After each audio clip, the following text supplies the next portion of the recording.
All right. Hi, everyone. Welcome to the panel. Today we'll talk about international economic law, neoliberalism, austerity, and the production of inequality. We have three great presentations, 15 minutes each. I think we'll go in the order of the program, so Gabe, then Daniel, then Hannibal. So Gabe, if you'd like to start us off. So this is Gabriel Armas-Cardona, and he'll be talking about no longer a purely political question, challenging austerity through justiciable economic, social, and cultural rights. Cool. Thank you very much, Rachel. Let me just begin. So my name is Gabriel. I have done a number of different things in human rights. I consider myself a human rights practitioner, and so this talk will be more practice-focused. Most specifically, I was working in an organization called Lawyers Collective in India under the former UN Special Rapporteur of the Right to Health. So a lot of my talk will be based on that. So you can, if you're wishing that you could also attend the Right to Health conversation, well, I'll have a little bit of it here. Don't worry. Let me begin by pressing play. How many people in here are lawyers? Show of hands. Okay. And now how many people understand the term justiciable economic, social, and cultural rights? Okay, more than I thought. I'm impressed. I'll just define right now. Justiciable simply means that you're able to take it to a court. A judge is able to decide on it. And economic, social, and cultural rights, well, we'll get into in just one moment. Okay, so why is there human rights divide? We have human rights, and they started off in unity with the UDHR, but now they're divided into two camps. We have civil and political rights on one side in the ICCPR, and economic, social, and cultural rights, and now they're in the ISSCR. The history of their division is basically comes down to the Western-dominated drafting committee. They didn't respect ESC rights, and for a number of reasons. To them, ESC rights, one, needed clarification. What exactly does a right to health mean? Two, were resource dependent. Are these obligations only for rich countries? So what would it mean for poor countries? Three, they imposed positive obligations in contrast to CP rights, negative obligations. They used the terminology that they were programmatic rights rather than legal rights. And then that leads to the fourth one, that they're inherently non-justiciable, that you cannot take these rights into a court and have a judge say that your rights have been violated. So because of these factors, the drafting committee wanted to make this division, and they succeeded. And so we now have these two covenants where the civil and political rights dominate. Well, civil political rights was dominant in the West during the Cold War, economic, social, cultural by the Soviet Union. And while now, the West won in that regard. And so civil and political rights are considered the more dominant rights. This is changing, and I hope to help make it change by pointing out how this divide is completely false. A lot of the theorists in this room, all right, probably already know this, but for a lot of practitioners, they don't recognize how CP and ESC rights are actually really intertwined. And the rationale to divide them, or the rationales, fall apart. CP rights need clarifying. What are the limits of the freedom of expression? Is blasphemy included within that? What about violent overthrow of the government? Is that within the right or not? CP rights need resources. A right to a fair trial requires trained judges, defense lawyers. It needs really nice courtrooms like this. These are not cheap. These are very expensive. CP rights also have positive obligations. Just in the text of the ICCPR, it talks about how the states must take the necessary steps to fulfill their obligations. It's positive obligations. And finally, ESC rights are justiciable. There's just no question nowadays. The first landmark case was the South African Constitutional Court in 1997, when they had to make a judgment on the new constitutional right to health care. It was in the Constitution, so the court couldn't avoid it, and that decision is a landmark to this day that's pointed at by right to health experts. And then more recently, the international community developed the optional protocol, so now individuals can bring claims against states on the international level, really refuting the issue that there's that there isn't justiciability. So then why is this division? Why does it exist? The best answer I can give you guys is simply history. Western states were used to complying with civil political rights, and so they wanted to have a distance between CP and ESC rights. Sorry, 1 second. So what's the significance? Why am I even talking about it? So ESC rights are new rights that a court can protect, which I think is nice and spiffy and I enjoy. But more importantly, or more interestingly, they give a new means of review. So in the text of the ISSCR, Article 2, it says the obligation is each state undertakes to take steps to the maximum of its available resources with a view to achieving progressively the full realization of these rights. I completely admit this text is ambiguous. theorists are still trying to develop what that actually means on the ground, what actual obligations does it impose on states.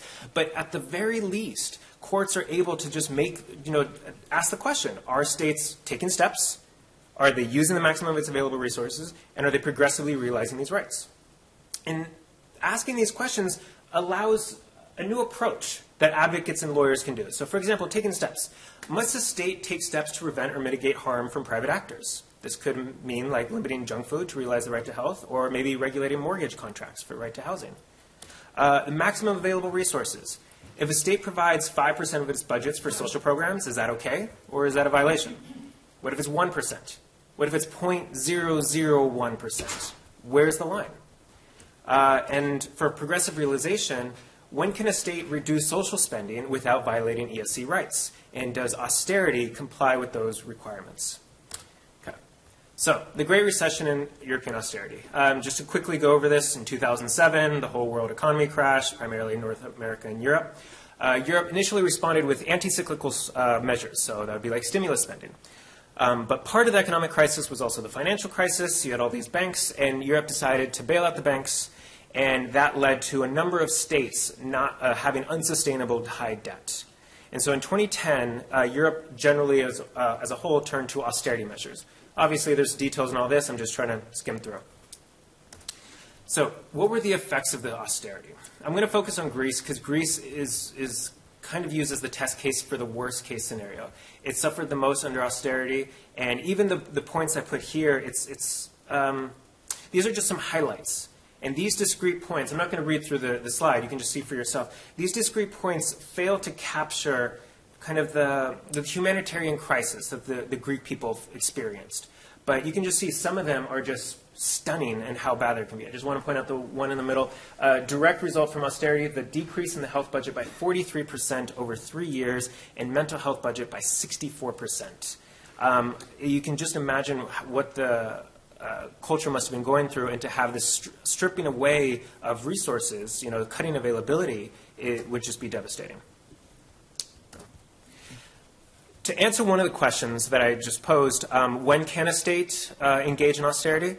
They can do that through these six-point tests. This was created by the UNHCR in 2013. And I'm not going to go through each one, but there's two bold ones that I want to discuss. Number 3, no other less restrictive measure. And number 6, genuine participation of affected groups. The Troika, the way austerity was implemented was basically the Troika discussing with the Greek government and essentially saying, take it. And there wasn't much of a choice. And the Troika approached the situation from an economic and political situation, kind of the objectivity of technocrats. And with that, they didn't even consider human rights. And if you don't even consider human rights, then there's no way you can consider less restrictive measures. You're not considering other measures that could infringe on human rights less while still achieving your political and economic goals. That's a clear violation. The other ones, I want to say there's also violations like for number 5, but for number 3, I want to say it's almost obvious. And then for number 6, the Greek people, not only did they have no effective participation, they actually tried to make their voices heard in a national referendum saying they don't want more austerity, and the net effect was they got more austerity. Okay, so the austerity measures have been put in place. What have been the responses? What have been the challenges to them? So I'm going to quickly go through 3 different examples. So the first are human rights experts. Civil society and experts condemned the infringements quickly, but gave guidance belatedly. So in 2009 was one of the first instances just reminding states that they have these human rights obligations, even in times of austerity. But the first guidance on protecting rights and austerity was in 2012. And if you actually go back and you see this slide, this was actually May of 2013, years after austerity was first put in place. Okay, the European Court of Human Rights. For a lot of people, that's like the standard bearer to protect human rights in Europe. And to put it nicely, the European Court essentially gave states a very wide margin of appreciation to engage in austerity. To put it not so nicely, they let states do whatever they want to poor people. The European Court essentially it refused to engage in these economic and social issues, except in this instances when you got to a point of having excessive individual burden. So there's one case in 2013 against Hungary where a new tax effectively put a 52% tax on someone's severance package, which they found to be excessive. It was a violation of the right to property. Okay, but who are the type of people that have severance packages? So we have the court, protecting the middle and upper classes' right to property, but essentially giving no protection to lower classes, the poor, the broad extent of the populace. In the court's defense, at least in a little bit, it did allow states to implement social programs. So in this one case in 2010 against Portugal, Portugal put a restriction on restricting landlords from kicking out certain tenants. And the court found that was not a violation of the right to property because it was part of a social program to protect a vulnerable group. Domestic courts. So Europe has a lot of countries, and I acknowledge this is only one slide, but I have to try and sum it down in some way. So just to try, just doing very macro perspective, European courts didn't respond to austerity in any consistent manner, except that they did not engage with economic, social, cultural rights. It just wasn't part of the jurisprudence that they implemented. Part of it is because European courts simply, they're not the most revolutionary. The judges don't come from lower classes. It's part of continuing the status quo of the culture. One interesting example I want to mention is the Portuguese Constitutional Court. They ruled in many times against austerity measure, but not in terms of rights. They use the concepts of constitutional principles. And while constitutional principles, while the outcome could still be good in terms of, protecting rights effectively, the use of constitutional principles was purposeful. They wanted to keep flexibility. They wanted to have a case-by-case analysis, versus if they used economic, social, cultural rights, they would be effectively creating a floor protection that could only be built up, which me, as a human rights practitioner, is exactly what I want to see, but it didn't happen. Okay. Okay, great. And then the final one, just curious, another show of hands. How many people have heard of the European Committee of Social Rights? Okay, most of you, good. So the European Committee, it monitors compliance with the European Social Charter, has a collective complaints procedure that was put in the 90s, which is fantastic. Its judgments are not binding, and that poses some significant enforcement issues. But what I want to say about the committee is it was a very strong defender of social rights. In case after case, it would be protecting social rights, and I don't want to say disregarding the political space that it was in, but acknowledging that human rights obligations are legal obligations on states, and states can't just avoid that issue.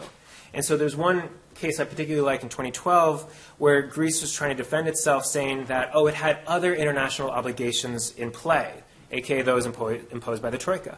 And the committee just rejected this out of hand. It said, your obligations are obligations regardless of any others.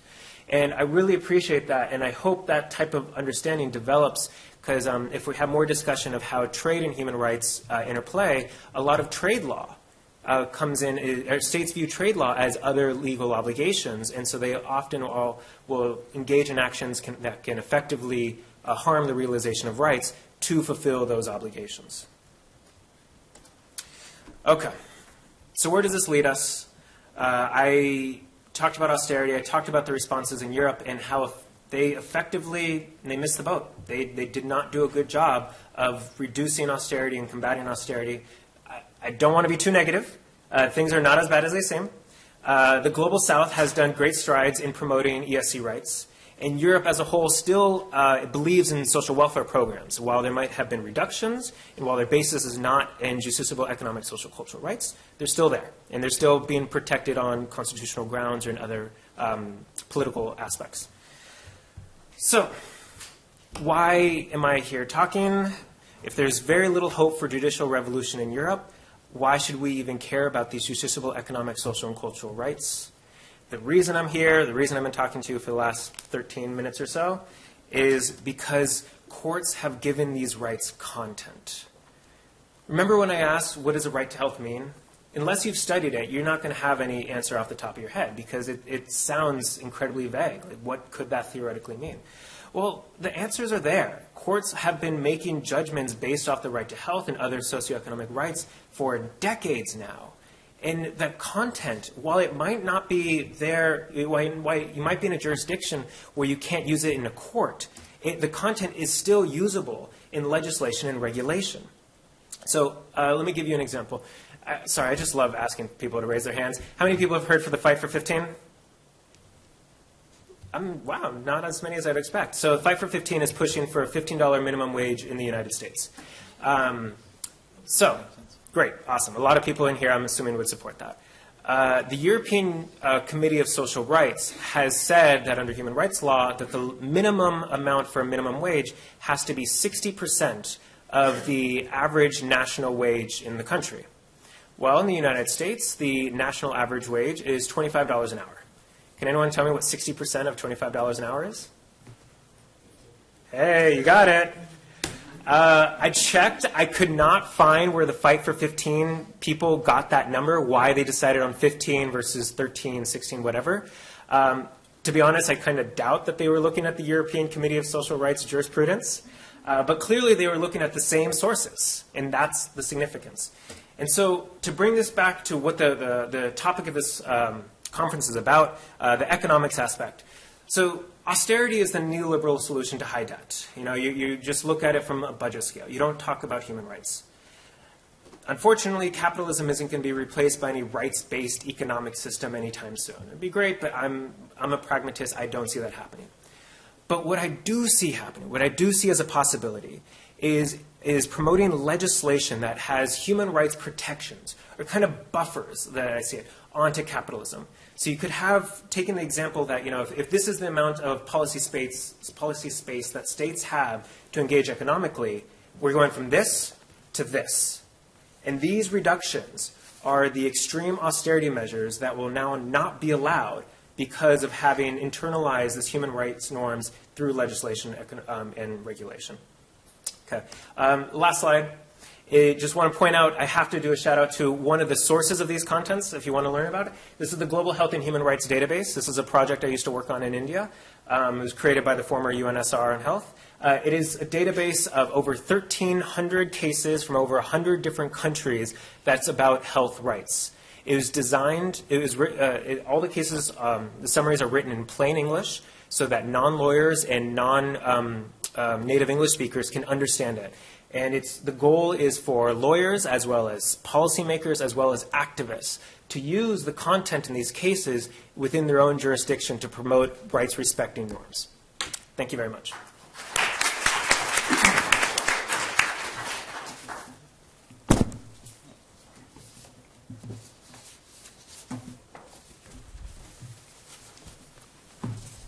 Great, thank you. Next we have Daniel Fridman, who's talking about generals, economists, and the creation of consumers in Argentina in the last dictatorship from 1976 to 1983.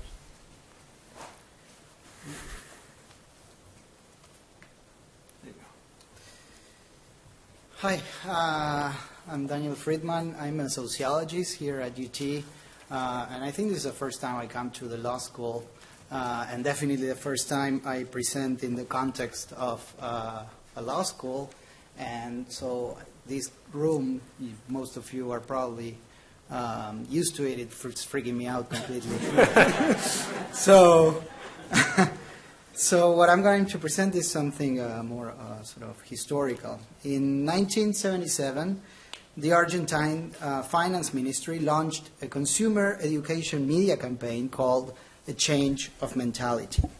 The campaign included TV and radio commercials, short movies, newspaper advertisements, and thousands of brochures to teach Argentinians how to be good consumers. The intention, according to the Finance Ministry documents, was not to defend consumers, but rather to teach them to defend themselves. Consumers, it was said, had been forgotten by previous governments, and the campaign would enhance their freedom of choice. All of this language was employed, as you probably know, in the context of a brutal dictatorship, bans on political parties, censorships, and thousands of Argentinians being disappeared by death squads. So what's the meaning of these consumer policies and the liberal discourse of individual freedom in the middle of repressive terror? So scholars and intellectuals interested in Argentina had written about several other aspects of the dictatorship, not only, of course, human rights violations, but also about the structural economic changes resulting from the dictatorship. But not much attention was paid to this liberal language, and particularly to consumer policies when I started this work. This language and the idea of the consumer, I argue, was not just a rhetorical device. It was, to me, rather an integral component of the project of the dictatorship to create a new subject. In my paper, I rely on sociologist Michel Calonne's notion of performativity and Michel Foucault's concept of governmentality to understand the creation of this subject. So very, very briefly, Calonne's idea is that markets and the actors in those markets are, to a great extent, a creation of economics through what he calls the assemblage of calculative tools. Calonne says, and I quote, "The Homo economicus is formatted, framed, and equipped with processes which help him in his calculations and which are, for the most part, produced by economics." So the atomized individual rational chooser, the Homo economicus, was an obvious presence in the neoliberal economists' analytical framework at the time, but it wasn't a fact of reality for them. Thus, they tried to shape reality to fit the theoretical description by making consumers as close as possible to the ideal of economic theory. And then the concept of governmentality. For Michel Foucault and several other authors, governments establish ways to make subjects legible. Oh, I'm sorry, I had a whole slide with this. I forgot. Understandable and thus governable. They create a language through which they can depict and shape the sphere of life they want to govern. And neoliberal governmentality in particular, I define it sort of in a way narrowly, is characterized by the reluctance to intervene in the autonomous sphere of the individual and by governing, by creating and administering market mechanisms for which it is necessary to shape people into choice-making individuals. So the military, as you can imagine, was not naturally inclined to this style of government through market and freedom and so on and so forth. There was a statist and nationalist tradition in the military. First, the military depended on state resources to which neoliberal policies would restrict access, and also the military saw national industry and a strong state as a top priority and means of defending sovereignty and ensuring national security. These goals were too essential to leave it to the market. And third, many military officers in Argentina were personally involved in directorates of state-owned corporations, so privatization would also weaken their positions. So the choice of monetarist economists, neoliberal economists, particularly José Alfredo Martínez de Oz, the finance minister, was initially hard to accept for many, many military officers. Most important, the very notion of social order advocated by neoliberal economists was very different from that of the military. For neoliberalism, the pinnacle of order is a society of atomized individuals acting rationally in a market or market-like arrangements. That's ultimately the source of social equilibrium. So the constant references to freedom contrasted with the military idea of order following centralized command in a vertical structure. The military concept of order is far from a laissez-faire idea of order. It stresses the complexities and mystique of command and submission to collective goals and paying not much attention to individual autonomy. So this economic program in 1976 created permanent conflict within the Argentine military and between the military and economic authorities. Military officers often complained about the economic policies, particularly member of the junta Emilio Macera, who gave a speech called "The Nation is Not a Market." So there were some clear messages about that. So where did economists and the military find their common governmentality ground? While the military spoke a lot about annihilating subversion and monetaries spoke of empowering consumers, their common concern was their aversion to distortion. So here I use sociologist Bruno Latour's concept of translation. He says that alliances do not necessarily rest on shared interests, but rather interests are reframed and translated in order to build alliances. So different actors may have singular goal, but they force some common language in which they can, find each other. Okay, so the economists succeeded in presenting their project as a synonym of durable order. The common denominator of this violent police state and government from a distance, which was what economists were trying to achieve, was the common view that the Argentine population had to be normalized after years of distortions. So I won't go very deep into the historical reasons for which the military had this concern for correcting distortions. I do so in the paper. But for now, it's enough to say that by the 1970s, the military decided to attack the very social structure that made Peronism possible, its proscription as a party in election a constant option, and political instability a product of it. Leftist guerrilla organizations were seen by military leaders not only as part of a Cold War scenario, obviously, but also as the result of long-term distortions in Argentine political life. For example, Roberto Viola, the second president of the junta, said, "Our task will not be over on eradicating subversion, but also aims at removing all those factors that since the 1930s have prevented our political life from taking place within the channels of stability."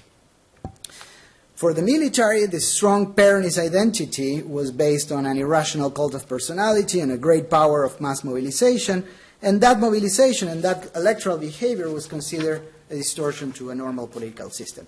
But I think this is a crucial question, what could the government, the military, offer as an alternative to that identity that could be mobilized in an effective way? So the military used carefully organized repression to dismantle working class organization and everything that we know about those years, but they fell short of articulating a new, durable, and coherent alternative to the old sort of collectivist Peronist identity that could be read, controlled, and mobilized in an effective way. And the economists provided an appealing translation for this need of stability.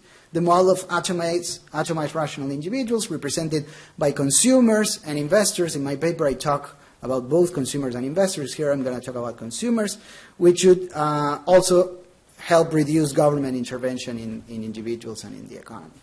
So I now turn to the consumer campaigns that the government promoted between 1978 and 1981. Finance Minister Martinez de Hoz repeatedly said that to carry on his reforms, citizens would have to undergo a big change in mentality. The word mentality was used to describe, in a way, something that was being changed through policies, but that somehow had its own life, that they needed to do something specific about them. There had to be some sort of internal change in actors' minds. The change would be a consequence of their reforms, but it also would be a condition for their success. So let me show you a quote. They're a bit small for this TV, but I'm going to read them anyway. The proposed change was very deep. A simple ordering was not enough. This is Martinez de Hoz, the finance ministry. We had to transform norms and institutions, administrative and business frames, policies, methods, habits, and even the very mentality of private and public economic agents. And then the resistance to change would be a major obstacle to the new economy. He said, we could not wish to change everything overnight without acknowledging the tremendous inertial resistance that we would encounter in the organization of the state, the interest groups, and the mentalities. So economic authorities set out to construct a new consumer mentality. The consumer was to be seen as the sovereign of the market, as an individualized and autonomous consumer. And I quote again Martinez de Hoz. He said the purpose of the campaign was to develop a consciousness of every inhabitant's role as a consumer, and also to provide him with better information about variations in the prices of various products. Consumers' claims would work differently than organized working class claims, which were prevalent until that point. A consumer would be both autonomous from state control and would intervene in the market as a single atomized individual, more than as a collective actor. The worker identity and others would be erased by that of the consumer. And I quote the finance minister again. He says, this is on a TV interview, everyone is a consumer, above his role of worker, producer, merchant, or whatever. Many times the consumer condition of the worker has been forgotten. Okay? And I quote more from this man. He said, paradoxically, in our country, even populist governments have adopted the authoritarian practice of designing the economic system for the satisfaction of sector interests, that is top-down, forgetting the ordinary man who lacks the voice and strength to demonstrate in an organized form. So this is naturally the exact reverse of the Peronist ideal of identity, intimately tied to collectivity, mobilization, and organization, and even in the 1950s, Peronist own consumer policies that mobilized those identities. Now, government intervention would be from a distance, enforcing an autonomous sphere of action, and providing tools for consumers, but not defending them. You know, you have to defend yourself. We're just giving you the tools. Okay? Let me see. Yeah, the emphasis was on the idea that in a free market, the consumer has to learn to defend himself rather than seek the government to defend him. The latter, however, has to provide him with the tools for that and teach them to use them, as in the case of Argentina for many years. The consumer has not had the freedom of choice, option, and decision that the opening of the economy gives him. So he was truly explicitly saying we need to teach people how to be consumers. They don't know, right? And we need to put the tools, make them available for them without imposing on them, right? So in a dictatorship that restricted citizenship at all other levels, the finance ministry took an active role in creating, educating, and empowering consumers. I mentioned the campaign, A Change of Mentality, which was broadcasted on television and 600 movie theaters. And again, they said, the document said, the campaign targeted the consumer, that is the whole population, and were framed didactically in order to raise questions and open polemics, rather than to try to impose behaviors. Again, all this language in the middle of a government that was clearly imposing behaviors, to call it, very softly.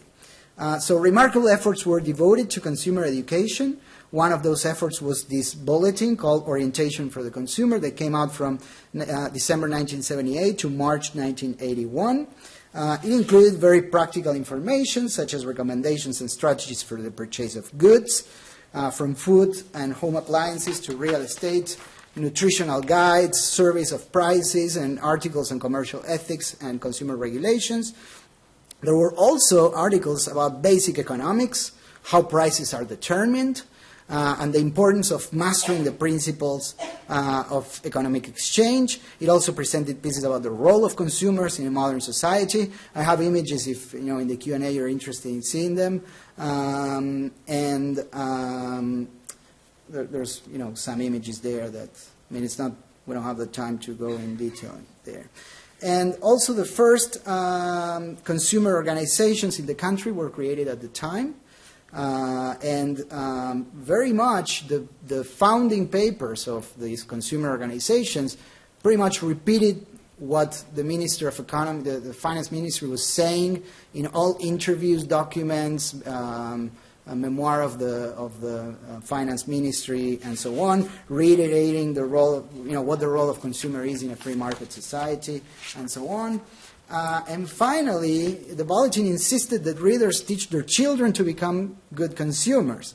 And the Finance Ministry teamed up with the Ministry of Education, 30 seconds, beginning in 1980 to implement consumer education in schools, including basic economic instructions. And I don't think I have that quote here. No. But to finish with a quote of what they were trying to achieve with these education campaigns, they said, we want to configure new attitudes in the Argentine consumer. Among them, dropping unconscientious practices, promoting saving habits, knowing how to distinguish the essential from the superfluous, calculating priorities, becoming aware of the significance of individual and collective attitudes, and so on. So my point is, to apply the kind of economic program they had in mind, it would be much easier to have people behaving in line with what economic theory tells you that they are going to do. So on top of the macro policies they were applying, this was a very strong effort to actually configure subjectivities in the population. Okay? Thank you. I'm sorry I went a little bit over.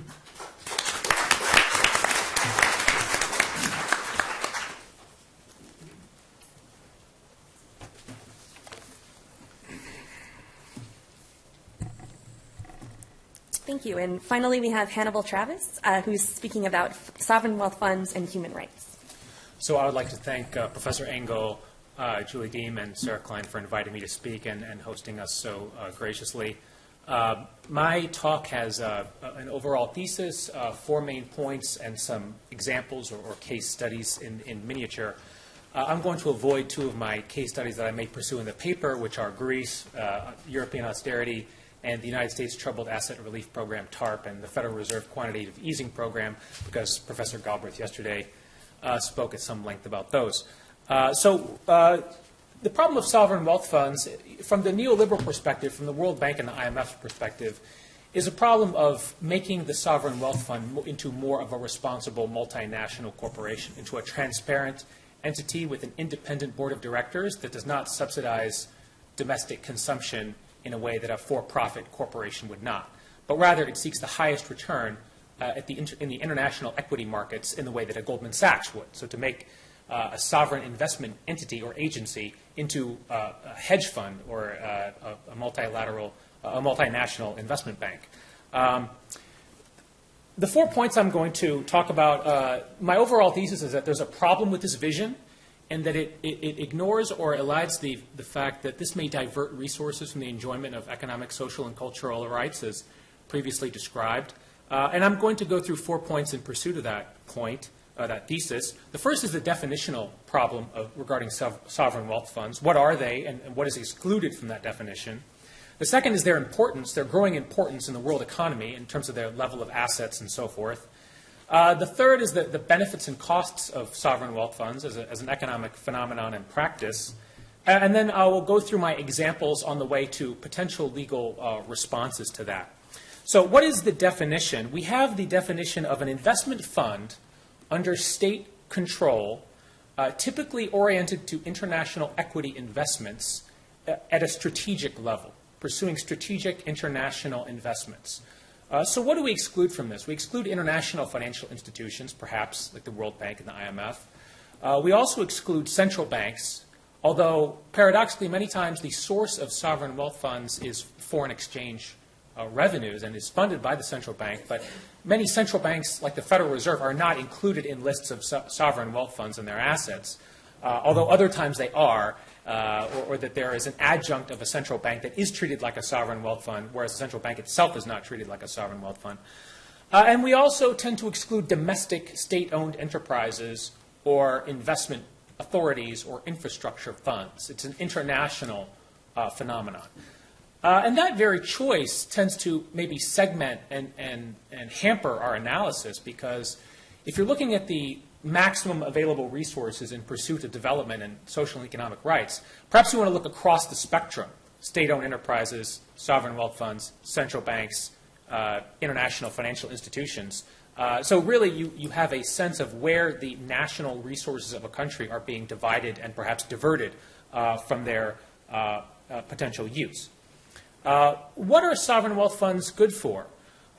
Typically, they're praised as being a mechanism for stabilizing economic growth over long periods of time. So commodity prices fluctuate, and you want to, in times of high prices, conserve the revenue therefrom, invest it in other countries, diversify your economy and your wealth, and then when prices go down, as at present, you will have that fund there to bridge budget deficits or fund national needs, as we see, for example, in Russia today. Another thing that they do is they help transition the economy to a new stage or level. Sometimes this is known as going up the value chain, or sometimes it's a transition from an extractive to a service economy, like we see in Dubai and Abu Dhabi and so forth. And there are other examples that we can maybe talk about later. Also, it prevents inflation. If you invest the money directly in the national economy, there will be hyperinflation, perhaps, and capital fluctuations and so forth. Hot capital, they sometimes call it. East Timor and South Sudan, may be an example of you want to prevent inflation and corruption at the local level by overspending a windfall, quote unquote, of energy export reserves when the institutions and the economy is not prepared to spend it. And you want to increase your return on capital, your return on equity, for rather than investing in treasuries or other relatively low return investments, you want to invest in finance, real estate, technology, media, telecommunications, the TMT, and that will be a much higher rate of return, obviously. There are also 4 costs or dangers to human rights I see with sovereign wealth funds. One is that you suppress local consumption. And those are 2 of the main examples I'm going to look at today are China and Qatar, or Gutter, Madeleine Albright used to say, as possible examples of suppression of local consumption by accumulation of these foreign exchange and energy export reserves in sovereign wealth funds, and they're spending around the world rather than at home. Secondly, you have a democratic deficit. Rather than individuals controlling their national wealth through parliament or through their own economic decisions, you have an independent or a quasi-independent or some kind of cabal or clique of people controlling these vast outputs of labor and natural resources. The Panama Papers arguably provides examples of this phenomenon. Also the Olympics. When you have these Olympic infrastructure projects and building roads and building stadiums and moving people out of their homes, all in the interest of some kind of Olympic committee or national Olympic plan, there are often complaints of a democratic deficit and a violation of local people's interests. Third, you ignore the price signal. It's the problem with all communism and socialism, is that rather than individuals, like, as I said, deciding what to do with the money, you have possible inflation of bubbles because groupthink may develop in these authorities, and they all invest in London real estate or the same Twitter or CNN, Time Warner stock, and then there's going to be a bubble, and that's going to collapse, and you're going to defeat your purpose of stabilization and high returns on investment. There is a 4th cost. Maybe I'll come back to that. Here are some examples and statistics about sovereign wealth fund assets. Just one of the Chinese authorities is worth more than $700 billion as of 2015. Saudi Arabia is one of the largest at over $600 billion. The Kuwait Investment Authority and the Qatar Investment Authority, Qatar between $250 and $300 billion, Kuwait almost $600 billion again. Russia used to be $150 billion. They're maybe spending that down. Libya, Texas, Italy, a surprising one. And then there are smaller ones, Brazil and another Saudi fund at about $5 billion, Nigeria at $1.5 billion, and Iraq at about $1 billion. And I leave out of this what are often included, which are state pension funds, CalPERS, Texas Pension Fund, Florida Pension Fund. Those present issues that are somewhat distinct, and I don't really have time to get into them. So to the definition of sovereign wealth funds,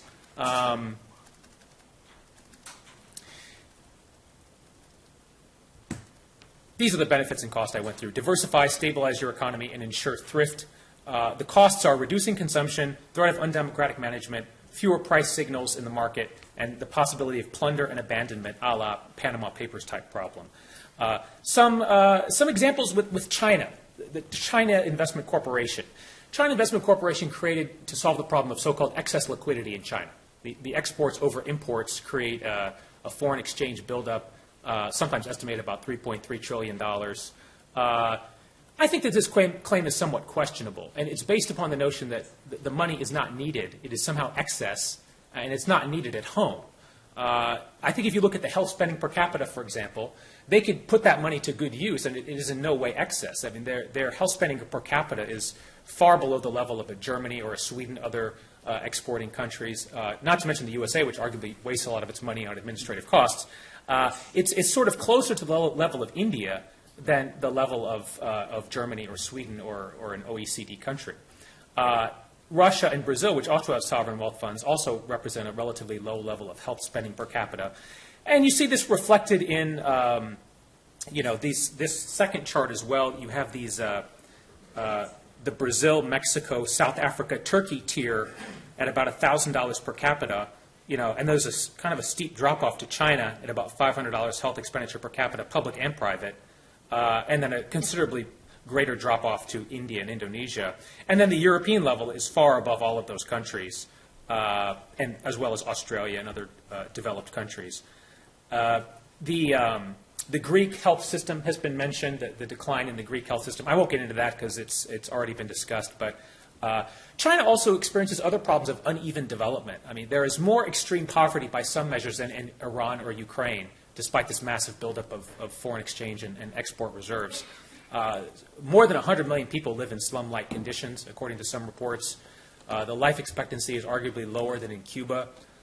There's 3.5 years less of schooling on average than in Latvia and other, recently sort of westernizing and democratizing countries. Up to 80% of rural Chinese may have lacked adequate sanitation. 20% may have lacked safe drinking water. Up to 2.4 million unnecessary pollution deaths due to the lack of environmental regulation and improvements in infrastructure. So there's a question of diversion of resources from the local people and their economic and social rights, housing, health, clean environment, not so much employment, towards these international investments. Qatar, another example. The Amnesty International recently released a report on Qatar, the labor conditions there. And they describe the workers that make the stadiums for the Olympics and much of the infrastructure and the basis of the economy as frequently suffering deprivation of their passports upon arrival to work from South Asia or elsewhere in the world. Then they work in unsafe conditions, they live in poor housing, their wages frequently go unpaid, and they're frequently subject to abuse and forced labor. This is not unique to Qatar. This happens in the United States and California with the farms and Florida with the farms and Texas and other places. But if you compare it to the available resources to pay the workers fairly in exchange for building up the economy and generating these extravagant returns, I think you get the point that Article 2 of the Convention on Economic and Social Rights may be in danger. If you look at General Comment 3 of the Committee on Economic and Social and Cultural Rights, that would reinforce that claim. There's some case law from the European level about, for example, an Afghan migrant who found himself in Belgium without adequate housing, and the European Court of Human Rights said that was a violation of his rights, even though that would require an expenditure of resources, of course, to give the person a dignified life. They called it cruel and inhuman treatment almost. Would have been a war crime if there had been a conflict in Belgium, but because there wasn't, it was merely cruel and inhuman treatment. And then a last example, maybe I'll stop with, is climate poverty. 200 million people are facing climate poverty, climate-related hunger. Droughts may displace 50 million people. Rising seas may displace 160 million people. Countries like the Central African Republic are at risk of total collapse and devastation. Could a climate fund be a type of fund on behalf of all humanity to stabilize our economic trajectory, to equalize outcomes, to ensure a better return on investment in these coastal and desertified areas? The last panel talked about some of the gaps in the UN Climate Convention. The UN Climate Fund is about $10 billion of pledges so far, post-Paris, but the need is estimated at up to $20 trillion, if I can get to that slide. It is, I put it at the end, unfortunately.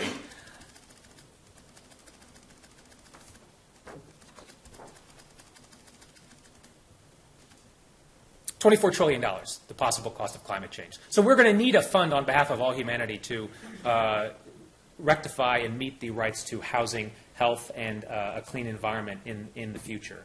Are there any legal avenues that we can pursue. I mentioned the European Court of Human Rights decision on the migrant who lacked housing and a dignified life. There's also the Inter-American Court advisory opinion on the plight of migrants in the United States. Undocumented migrants frequently lack legal recourse in case of non-payment of wages or violation of safe working conditions. That arguably is an area where courts could, comparing the condition of the worker to the available resources, say that there has been a violation and that the state should come forward with a more progressive and a more speedily progressive realization of those rights. There's been a lot of scholarship by legal theorists about structural litigation, reforming the prison, reforming the school system of New York State, reforming other institutions, public housing, where there's been a violation of the rights of the residents or of the rights of the inmates in the case of a prison. We need to think about how human rights courts could mold together some of these decisions, like with respect to migrant housing and migrant worker wages, with the structural reforms of traditional state constitutional or federal constitutional litigation to bridge the gap between our available resources and the deprivation of our economic, social, and cultural rights. Thank you very much.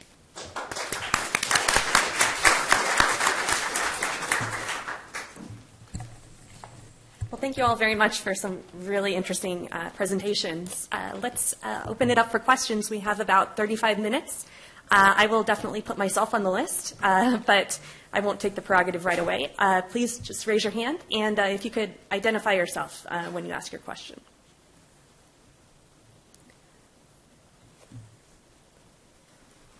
Thanks, everyone.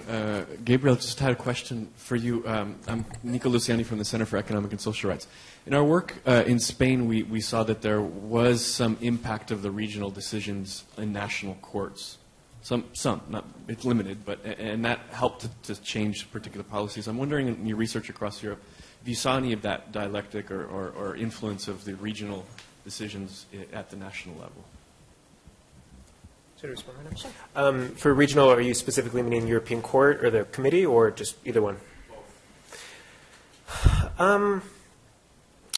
It's difficult to say. I mean, I have to admit, like, I had to sum down a lot of, 28 countries in the EU, 47 in the COE into one slide. It was, I could give a long, winding, partial answer to your question, but I can also just say, like, I don't want to say anything too strong on that. Sometimes there were courts that would follow that and would recognize that more on the regional level. On the constitutional level, it seemed to be embracing more the political aspects. That's what I saw. But then if someone could do a more thorough analysis and then come to a different conclusion.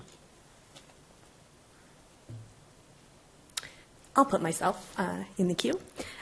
So, Daniel, I was wondering, why do you think the Argentinian regime thought it was necessary to have this change mentality campaign? I mean, it seems sort of, I don't know, I really hadn't really heard of something like that before in another country. And the idea of teaching people how to be consumers and putting consumers into a representative system to the extent that there is representation in a dictatorship, the idea that consumption is an important identity that people need to espouse is kind of at odds with the idea that in developed countries, usually consumers are underrepresented in politics. Like in the United States, consumers groups don't get their trade preferences pushed through. It's protectionist, that kind of thing. So I'm just puzzled as to why the regime really did this and why other countries didn't.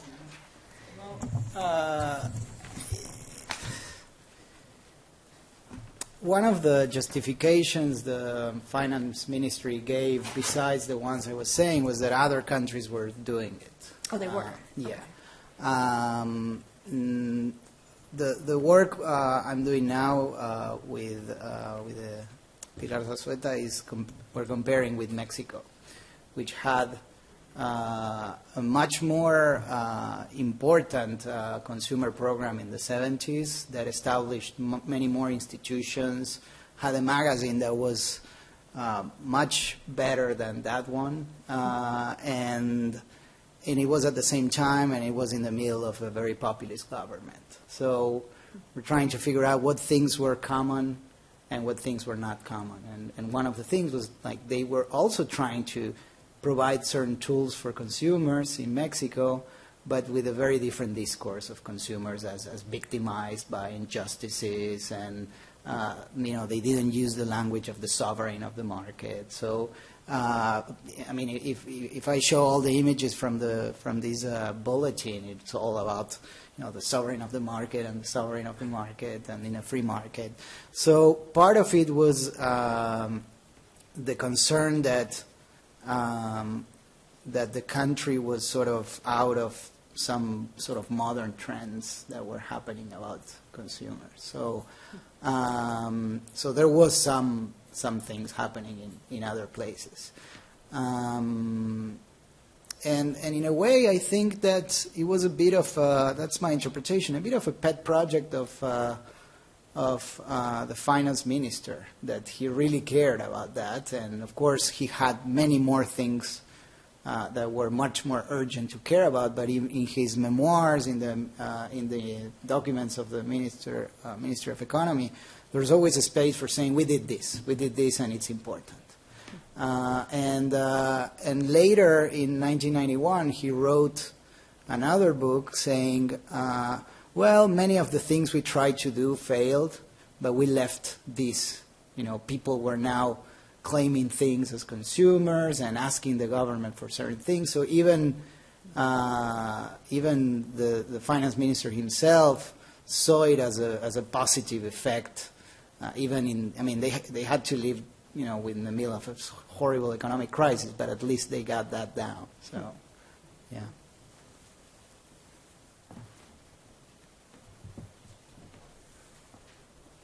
Thanks. In case you're wondering, we're recording, and if you don't speak into the microphone, even if everybody else can hear it, then you don't hear it later. But so I had a question also for Daniel, and I wonder if you've looked at Chile, because I thought that in Chile there was the same impulse by the Pinochet regime to really transform the bases of identity in society. There was also this idea that we're going to turn society away into a place where what happened in 1971, 72, 73 couldn't happen again, right, where people wouldn't want to vote for Allende ever again. And that was based on the same kind of idea, that we will turn them toward consumerism rather than other sort of more, identities that are more based on class solidarity or something like that.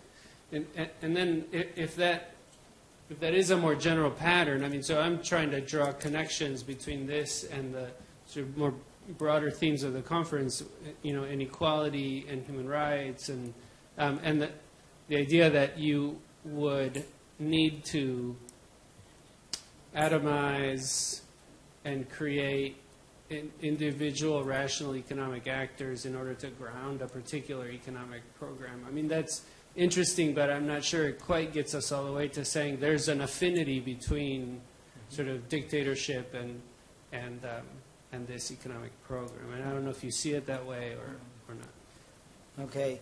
About Chile, I'm much less familiar than about Argentina, but definitely the government in Argentina was looking at what was going on in Chile, and in fact, Chile was much more, there was much less opposition within the military and within the government.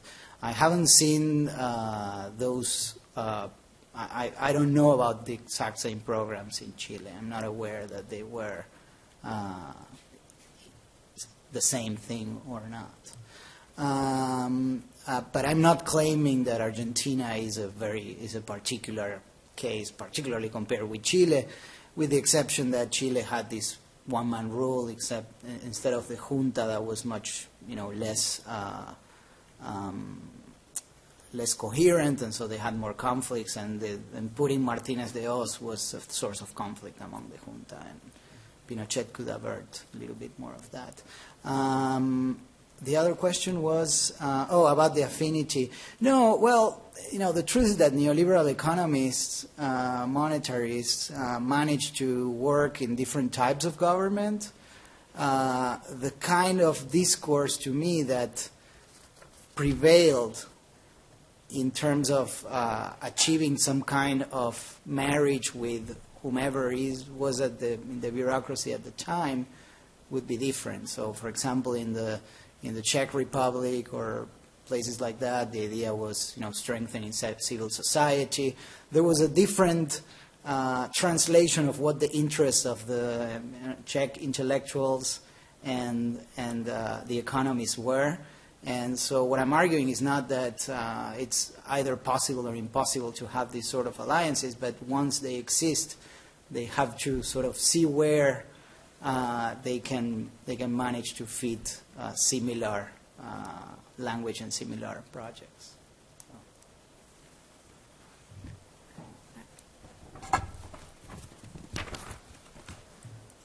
Hi, I have a question for Hannibal, is that right?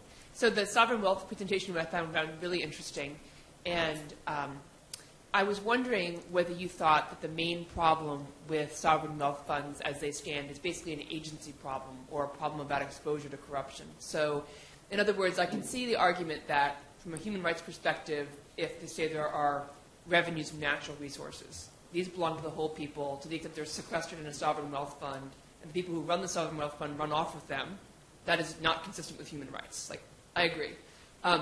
But it's also possible to interpret your argument as an argument that the country just shouldn't save the money. Instead, it should spend it. And so I'm worried, I'm wondering whether you think it's really kind of a story about measures, if you look at the solution, would the solution be, let's have disclosure and a private attorney general cause of action for corruption and so forth, or would the solution be, you just got to spend more of the capital? Yeah, I think that the problem of corruption and theft is only one of four problems, more than four, but I've identified four. And you would still have the problem of the disparity between local welfare and national average GDP or some other figure like that. You would have the problem of inequality within the society and undevelopment and violation of human rights within the society, even if the funds were managed very well. There is a problem, you could say, that, well, in the long run, the society will have better human rights for the next 150 years if they earn a 15% return for 10 years and then start spending 5% a year, kind of like having a rational retirement plan. But I think there's a limit even to that, where you have extreme poverty, homelessness, lack of health care. I mean, there are reports in China, people can't afford their medicine. They don't get seen until the cancer spreads. We have the same problem here, but there was a spate of these reports in the New York Times and Foreign Affairs and other journals. And I think that would be a major problem, as well as being a democratic problem. At least let the people vote on what to do with the proceeds of the exports of iPhones and the exports of natural gas. That's a second problem. And going back to the first presentation, there's this argument under the Social Charter and the Committee of Economic and Social Rights that while you may have wealth maximization as an objective in a public policy, that does not necessarily trump or provide you with an excuse not to guarantee and ensure social and economic human rights. Does it work? Yes.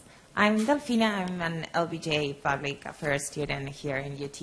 And I was wondering how to draw the connection between the story of building up the consumers in Argentina with Europe. Actually, I'm Argentinian and I've been working in Europe.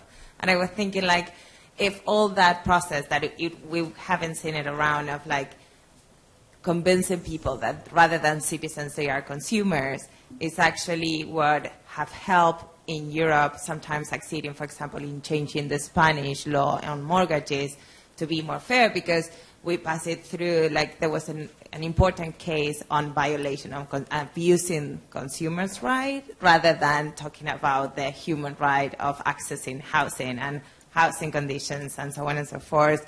So it looks like if you want to fight inequalities, given the fact that the structure and the way of thinking of the system on we people are consumers rather than human right owners, it's easier to go to that side to win victories than rather consider what the Council of Europe is saying, because it's worth nothing on the European Union system and you have to go through all the single market effects and so on and so forth to get things through to make it effective and get real changes for people. So I don't know what you the whole panel. I think this also goes to the use of these wealth funds and so on. It looks like if you make the claim like, hey, I'm going to be a consumer and a user and I'm in the investor there, I have more rights to decide on that rather than saying it's a human right issue.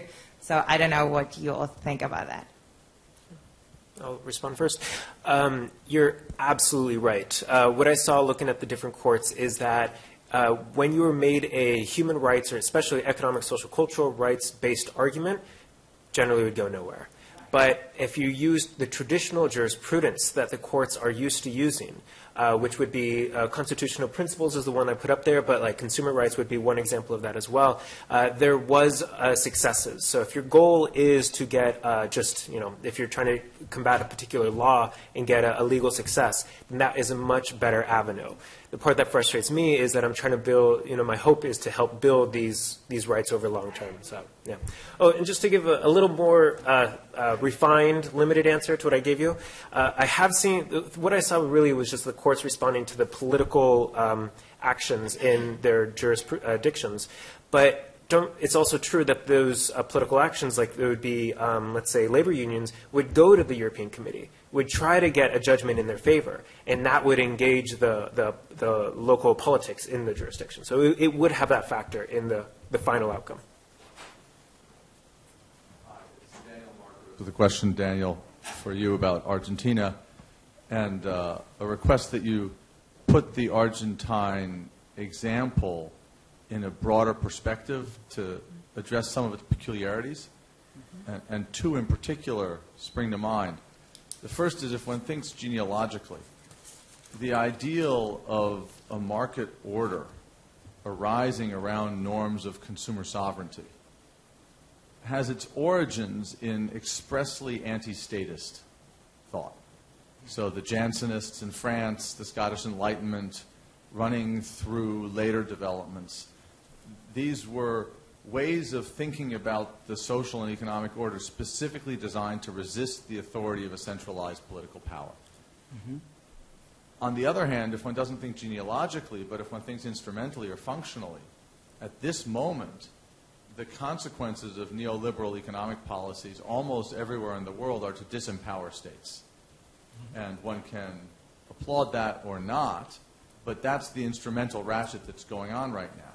And so what you have in Argentina is an authoritarian state that views the creation of an ideology that was traditionally anti-statist as a way of shoring up its internal authority, and that is now functionally diminishing of state capacity as a way of building up state capacity.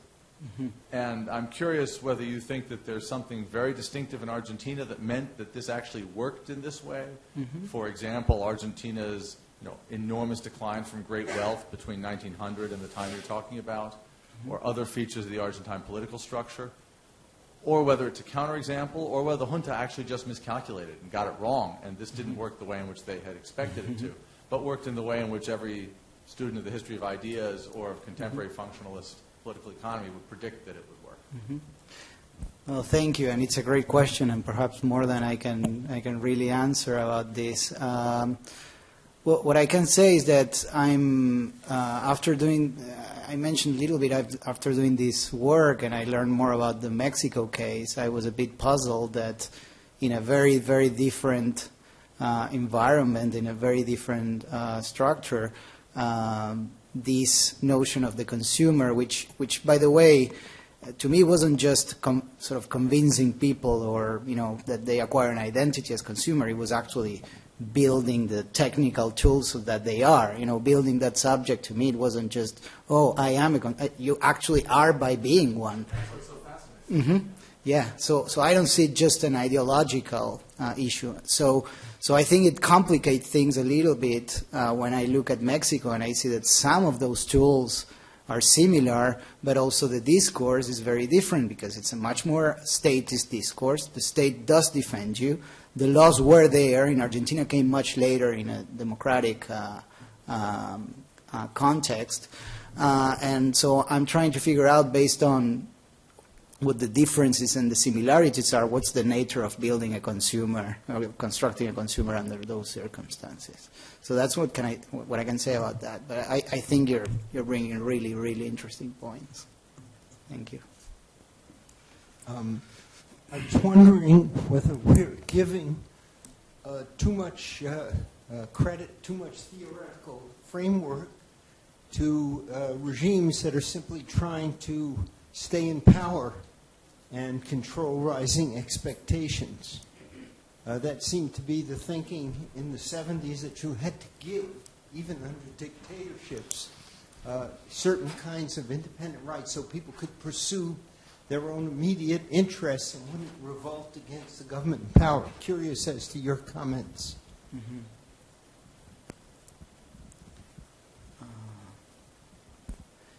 I'm not sure I understood exactly the point, if you can, yeah. I guess the point was that within the theoretical framework, Mm-hmm. something more basic.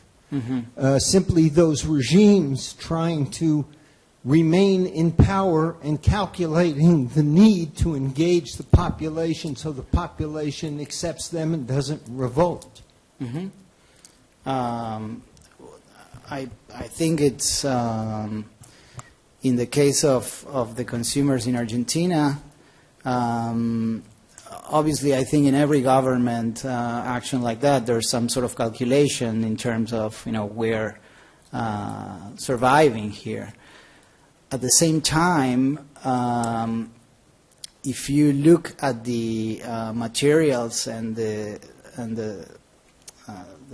things that are written in those documents, they talk so much about freedom that you might say, isn't this, anyone who reads this and says freedom wouldn't say, wait, what are you talking really about? In a way, it's also somewhat contradictory to put all that talk about freedom in the same way that the 1978 World Cup and all the mobilization of people, today we read it as a great example of manipulation, but the military at the time were a bit uneasy about all that mobilization. So I think it's a good question. I'm not sure I have a great answer. I think they were calculating that that was a good thing, but I wonder also if no one stopped and say, hey, isn't this going to be weird that we talk so much about freedom when we all know that that's not really the case? Can we really separate the freedom of the market that we are initiating here? Can we really can we really do that? So, unfortunately, there is not a lot of oral history about those. I relied on documents. I know of one historian who's working on consumer organizations and figuring out how they were dealing with the government in a way that they were pushing their own also agenda, but at the same time receiving the support without being overly engaged with the finance ministry. But I think all governments have the goal of surviving. Yeah.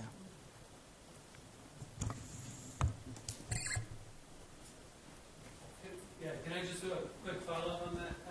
It seems to me that some of these governments were working toward a future in which they wouldn't necessarily be in power, right? So both Pinochet in Chile and the military dictatorship in Argentina were sort of built.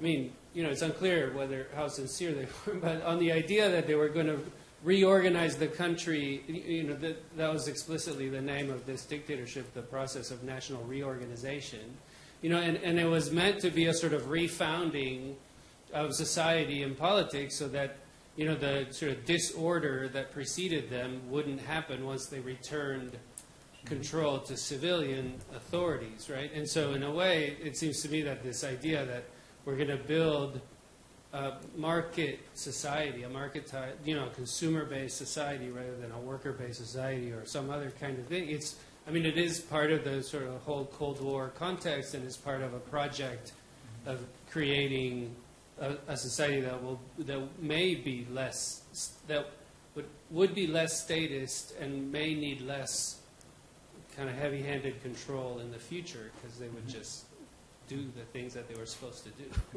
right?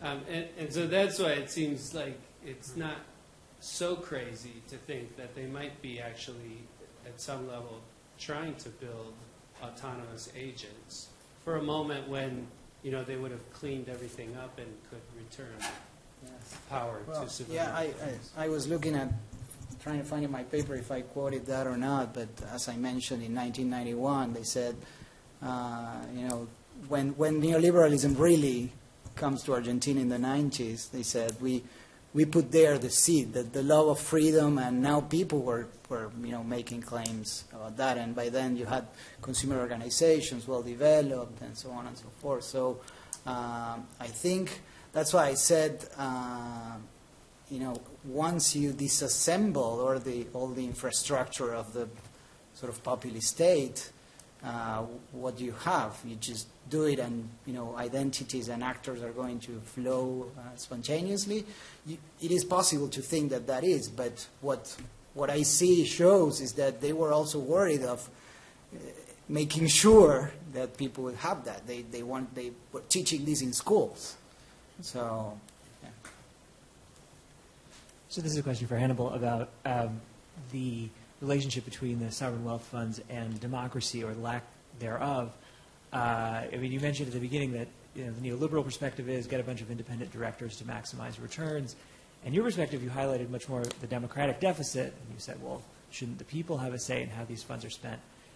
It struck me that the list of countries on your map of sovereign wealth funds was, you know, particularly inauspicious for giving the people any say, since it consisted almost entirely of completely or nearly completely undemocratic regimes. I think you had to get to Texas before you really hit a democratic regime, and that was way down the list. And that's not the same as every list of sovereign wealth funds or large pools of money. I mean, Norway has a humongous fund, which I think you didn't include, maybe because it's like technically a pension fund, and you mentioned there are a lot of pension funds that are maybe in more democratic countries and settings, which is interesting in itself, right? Because maybe that's something that people do approve of using this wealth for. But I guess what I wanted to ask you is, you know, how do you think about the concept of a democratic deficit in a country like China, where the democratic control of anything is, you know, very, very rudimentary, basically non-existent? And is there a sort of a pattern here where the phenomenon that you're describing is sort of particular to undemocratic regimes and their interests? And if so, then, you know, I'm not sure what the solution is about democratic control, and maybe other kinds of reform that don't look like democratic control might look more attractive. Yeah, I mean, it goes back to Plato, who said that if you have a democracy, the people will vote themselves the contents of the treasury every time. When we had the debate in 2000 about the lockbox for Social Security, that would have been our large sovereign wealth fund, and we voted to get rid of it. Or some people voted to get rid of it. So, yeah, I did leave off Norway. That is a traditional sovereign wealth fund, some would say, because it's funded with these commodity exports. And it is a democratic society. And you could say that there's no necessarily gap in social spending or in democratic participation because of its existence. They just have this additional massive resource in addition to their Scandinavian economy that they share with other, you know, less resource exporting neighbors. But I think if you look at China, there's a nexus between a divergence between production and consumption, the democratic deficit, and the buildup of a massive sovereign wealth fund. The three things are connected. And, you know, people like Gordon Chang and others who write about it say it's creating instability. There are local protest movements arising, people who go and camp out in Beijing for months and months because their land has been taken away for some project or something, and they can't get justice in the courts. They don't necessarily have eminent domain type statutes and so forth and constitutional provisions. So there's a link between sort of selective impoverishment of populations, suppressed local consumption, and the buildup of a fund that is possibly unnecessarily large and even dangerously large. I wanted to follow up on this issue. So I sit in international relations, and usually when I'm thinking about sovereign wealth funds, I'm focusing more on the sovereign part of it. And the idea that sovereign wealth funds can be a tool of the sovereign, of the state, to enact policy, enact foreign policy in nonviolent ways. So there might be reasons to think that sovereign wealth funds could be a valuable tool, just to play the devil's advocate here. So with Norway, for example, Norway's sovereign wealth fund, as far as I understand, invests in green technologies. There's a list of companies around the world that they will not invest in. There is some amount of autonomy by the Norwegian government, yet there's also kind of feedback from the populace. So in that sense, Norway maybe is this magical case of using a sovereign wealth fund for foreign policy tools like promoting good climate governance. The idea then that I and my colleagues in international relations often think about is how are other states that might not be democratic using their sovereign wealth funds for foreign policy tools? And maybe should the regulatory regime around sovereign wealth funds not so much worry about whether they're spending, whether they're accruing money in sovereign wealth funds? Maybe we as an international actor can't make that decision as to whether China is going to save the money or spend it domestically, but we can set up rules in which China can't support, illicit businesses abroad or something like that. So I guess this a long-winded question to get at the idea that what is the more, would you agree that it might be a more realistic way to address what we think is wrong with sovereign wealth funds if we look at them as foreign policy tools and try to constrain them in that sense? Yeah, I think in Washington they may view it primarily as a problem of the Foreign Corrupt Practices Act, funding of rogue states and so forth, and politicized investments, they call it. That was sort of the Santiago Principle's priority, is depoliticizing sovereign wealth funds, making them economically rational consumers of equities rather than politically Machiavellian schemers. At least not in the Norwegian political sense. The Norwegian political sense is okay, but... Yeah, although if you're calling for them to be depoliticized, it would seem to be good for the goose, good for the gander, arguably, as a matter of consistency. But we could say that there are positive political investments, just as there are in the American stock market mutual funds that are green or something like that. But I think even if you enforce all the priorities of the transparency and anti-corruption movement and so forth, you still have this problem of local consumption versus international investment. And every time the government receives money, they're going to make a decision. Am I a consumer of foreign equities, or am I a sovereign, building up the military, building up infrastructure, building housing, building hospitals? And every time a certain percent of the money is going to be diverted into this, I'm an investor pool. And it's a problem for some countries, I think. One arguably dramatic example is Nigeria and Iraq. They have more than $1 billion in the bank. They're losing territory and provincial capitals to insurgent movements, and people are losing all of their possessions and are being many times enslaved. So that's like an extreme example of leaving money unspent when it was like vitally needed.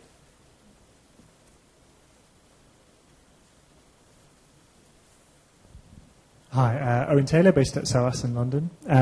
I've got a couple of questions, actually, if I can take that privilege. One for Gabriel. I just wanted to push you on, you described yourself as a pragmatist towards the end of your presentation, and then faced with a question about consumer rights being far more effective, you then switched to being an idealist and kind of hoped that human rights would somehow get somewhere. Mm-hmm. So I'd like to push you on why remain an idealist in that situation, especially if litigating on consumer rights is just much more effective in courts. And then one on this issue of sovereign wealth funds. So is there a way in which talking about these enables you to not focus on the connections between private banks and state foreign policy? I'm especially thinking of the US here and like strong, long history between JP Morgan and a whole series of Rockefeller family, for example, both blending into the state in terms of crossover between actors, moving into and out of the state and into banking industry, and also just persuading banks to serve foreign policy interests. All right, I'll go first. Yeah, you're absolutely right. I am an idealist. I would not have gone into this field if I wasn't. And the simple answer I give you is that if I was litigating one specific case and I just wanted to win in that case, obviously, use whatever legal tools there are. But my perspective is more long term. I'm trying to get, my hope as in my career that help develop these rights and help them be effective tools all over the world. And so with that, having that long-term perspective, that's what, if I look at the different regimes that exist, consumer rights is one of the options. Consumer rights are an international thing. They exist in many countries, but they are much more limited in what they're capable of doing than economic, social, cultural rights are. The potential for economic, social, cultural rights is just so much larger that I want to push their development and to have them become mainstreamed. If I was a lawyer in that case, I would definitely argue both and see which one the judge would go with. So I don't want to dismiss victories for the sake of this ideal, but I definitely would also push for this ideal as well. I do think we need to incorporate the central banks and what people criticize as the private central banking model within this framework or within this project of mine. In Congress, there is an increasing debate about auditing and controlling the Fed, and not letting the Open Market Committee make all the decisions in a non-transparent way. There was an interesting case law in the federal courts about the Appointments Clause of the Constitution and whether the Federal Open Market Committee is unconstitutionally designed. And it presents a very dramatic democratic deficit from that point of view, is that they don't go through the normal Treasury-type appointment system. The separate system kind of privatized. It goes back to the 1913 Act and so forth. So, yes, I think it is an important aspect of this debate. Great. We have time for maybe one more question. I'll take the last question then. Gabriel, I was wondering, again, from a political scientist point of view, how do you think ESC rights will become kind of institutionalized if they're always coming up against states acting as sovereigns in the sense that they're trying to do what they think technocratically is best, like managing a debt crisis? Do you see a kind of path out of that conflict? Sure. I mean, from the top-down perspective, you can make arguments